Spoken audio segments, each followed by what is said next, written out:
हाल ही में विश्व रोगी सुरक्षा दिवस 2025 कब मनाया गया है? ऑप्शन ए 18 सितंबर, ऑप्शन बी 17 सितंबर, ऑप्शन सी 16 सितंबर, ऑप्शन डी 15 सितंबर। Correct answer explanation. विश्व रोगी सुरक्षा दिवस वर्ल्ड पेशेंट सेफ्टी डे हर वर्ष 17 सितंबर को मनाया जाता है। ये विश्व स्वास्थ्य संगठन WHO की एक वैश्विक पहल है जिसका उद्देश्य स्वास्थ्य सेवाओं में पारदर्शिता, सुरक्षा और भरोसे को बढ़ावा देना तथा चिकित्सीय त्रुटियों को कम करना है। 2025 की थीम हर नवजात और हर बच्चे के लिए सुरक्षित देखभाल। हाल ही में सैमुअल उमटीटी ने फुटबॉल से संन्यास की घोषणा की है। वे किस देश से संबंधित है? Option A Spain, option B Argentina, option C Belgium, option D France.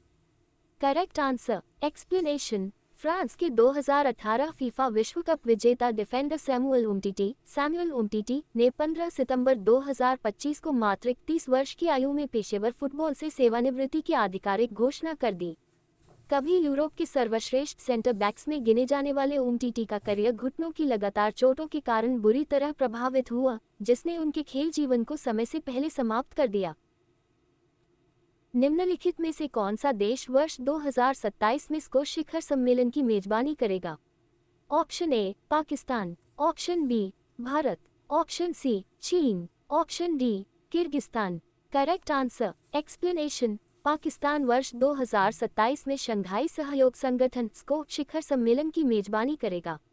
वर्ष 2025 में चीन के तियानजिन में स्क्वैश के राष्ट्राध्यक्षों की परिषद की 25वीं बैठक हुई। प्रधानमंत्री शहबाज शरीफ ने कहा कि पाकिस्तान वर्ष 2027 में अगले शंघाई सहयोग संगठन स्क्वैश शिखर सम्मेलन की मेजबानी करेगा। उन्होंने अधिकारियों से राष्ट्रीय राजधानी में इसकी तैयारी शुरू करने का आग्रह किया। स्क्वैश शिखर सम्मेलन 2026 में बिश्केक, किर्गिस्तान में होने वाला है। वर्ष 2025 में चीन के तियानजिन में स्क्वैश के राष्ट्राध्यक्षों की परिषद की 25वीं बैठक हुई। कजाकिस्तान के अस्ताना में शंघाई सहयोग संगठन स्क्वैश के राष्ट्राध्यक्षों की परिषद की 24वीं बैठक हुई। बेलारूस स्क्वैश का 10वां सदस्य देश बन गया है। स्क्वैश के सदस्य देशों ने वर्ष 2025 घोषणा पत्र में पहलगाम आतंकवादी हमले की भी कड़ी निंदा की और भारत के इस रुख से सहमति जताई कि आतंकवाद के खिलाफ लड़ाई में दोहरे मानदंड अस्वीकार्य हैं। जून 2001 में शंघाई में स्थापित स्क्वैश 6 संस्थापक सदस्यों से बढ़कर 10 सदस्यों, 2 पर्यवेक्षकों और एशिया, यूरोप और अफ्रीका में फैले 15 संवाद भागीदारों वाले 27 देशों के परिवार में बदल गया है। हाल ही में दिलीप ट्रॉफी के 62वें संस्करण का खिताब किस टीम ने जीता है? Option A south zone, option B north zone, option C central zone, option D west zone. Correct answer explanation. Dilip trophy 2025 final south zone और सेंट्रल जोन के बीच खेला गया। इस फाइनल मैच को रजत पाटीदार की टीम सेंट्रल जोन ने 6 विकेट से जीत लिया और दिलीप ट्रॉफी भी अपने नाम की। रजत पाटीदार इससे पहले IPL 2025 में रॉयल चैलेंजर्स बेंगलुरु के लिए कप्तानी करते हुए RCB को भी पहला टाइटल जिता चुके हैं। सेंट्रल जोन को दिलीप ट्रॉफी जीतने पर 1 करोड़ रुपए की प्राइज मनी मिली है। हाल ही में किस राज्य में सिराराखोंग हाथई मिर्च महोत्सव का उद्घाटन हुआ है? Option A Assam, option B Arunachal Pradesh, option C Manipur, option D Mizoram. Correct answer explanation. 14वां सिराराखोंग हाथई मिर्च महोत्सव मणिपुर के उखरुल जिले के सिराराखोंग गांव में धूमधाम से उद्घाटित हुआ। 3 दिवसीय यह उत्सव भौगोलिक संकेत की टैग प्राप्त हाथई मिर्च को समर्पित है, जो अपनी अनोखी सुगंध, स्वाद और चमकदार लाल रंग के लिए प्रसिद्ध है। गी टैग मिलने से हाथई मिर्च को राष्ट्रीय स्तर पर पहचान मिली है और यह मणिपुर की विशिष्ट कृषि पहचान का प्रतीक बन चुकी है। हाल ही में भारत और अमेरिका के बीच संयुक्त सैन्य अभ्यास युद्ध अभ्यास का 21वां संस्करण कहां संपन्न हुआ है? Option A Alaska, option B Dharamshala, option C Dalhousie, option D Texas. Correct answer explanation. Bharat और अमेरिका के बीच संयुक्त सैन्य अभ्यास युद्ध अभ्यास का 21वां संस्करण अलास्का के फोर्ट वेनराइट और यूकोन ट्रेनिंग एरिया में 1 से 14 सितंबर 2025 तक संपन्न हुआ। इस 2 सप्ताह के अभ्यास में भारतीय सेना की मद्रास रेजिमेंट और अमेरिकी सेना के बीच पर्वतीय युद्ध, हेलीबोन ऑपरेशन और एकीकृत युद्ध प्रणालियों पर ध्यान केंद्रित किया गया। हाल ही में कौन ICC 20 इंटरनेशनल रैंकिंग में दुनिया के नंबर 1 गेंदबाज बने हैं? Option A Shaheen Afridi, option B Axar Patel, option C Jasprit Bumrah, option D Varun Chakravarthy. Correct answer explanation. भारतीय स्पिनर वरुण चक्रवर्ती दुनिया के नंबर 1 T20 गेंदबाज बन गए हैं। ICC ने 17 सितंबर को अपनी ताज़ा रैंकिंग जारी की। एशिया कप 2025 में शानदार प्रदर्शन के बाद कुलदीप यादव ने भी रैंकिंग में लंबी छलांग लगाई है। वह 37वें से 23वें स्थान पर आ गए हैं। अभिषेक शर्मा T20 में नंबर 1 बल्लेबाज बने हुए हैं, लेकिन तिलक वर्मा को 2 पायदान का नुकसान हुआ है।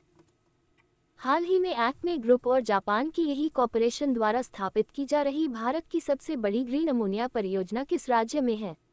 Option A Andhra Pradesh, option B Odisha, option C Maharashtra, option D Haryana. Correct answer explanation. Acme group और जापान की यही कॉरपोरेशन गोपालपुर, ओडिशा में भारत की सबसे बड़ी ग्रीन अमोनिया परियोजना स्थापित कर रहे हैं। ये संयंत्र हर साल 0.4 मिलियन टन ग्रीन अमोनिया उत्पादित करेगा, जिससे 0.8 मिलियन टन कार्बन डाइऑक्साइड उत्सर्जन कम होगा। ये परियोजना 2029-30 तक चालू होने की उम्मीद है और भारत जापान स्वच्छ ऊर्जा साझेदारी को मजबूत करेगी। हाल ही में कौन सा देश विश्व में सबसे अधिक वृद्ध जनसंख्या वाला देश बन गया है? ऑप्शन ए चीन, option B Bharat, option C Japan, option D America. Correct answer explanation. दुनिया में वृद्ध जनसंख्या से तात्पर्य अक्सर 65 वर्ष या उससे अधिक आयु के लोगों की प्रतिशतता से होता है। इस माप में जापान देश वर्तमान में शीर्ष पर है। जापान की आबादी में लगभग 30-31% लोग 65 वर्ष या उससे अधिक आयु के हैं।